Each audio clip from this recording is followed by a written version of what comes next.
Le management féminin à l'hôpital, si on veut bien regarder ce qu'est l'hôpital, au fond, il est extrêmement présent, extrêmement ancien. Les hôpitaux, pendant des siècles, ont été des hôpitaux congréganistes, avec beaucoup de religieuses. Donc effectivement, il y avait du management féminin à l'époque. Si on regarde depuis, on a des cadres de santé. Les cadres de santé sont majoritairement des femmes, comme toute la société française.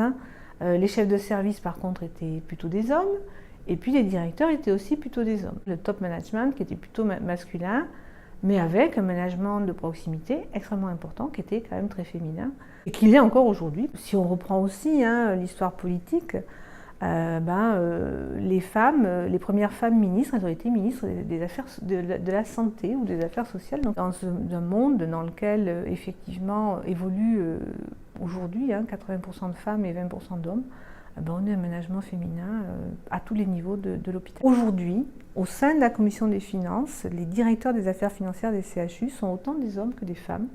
Il n'y a pas plus d'hommes que de femmes. Moi, ce que j'aimerais bien, c'est qu'en fait, un jour, on ne se pose plus la question.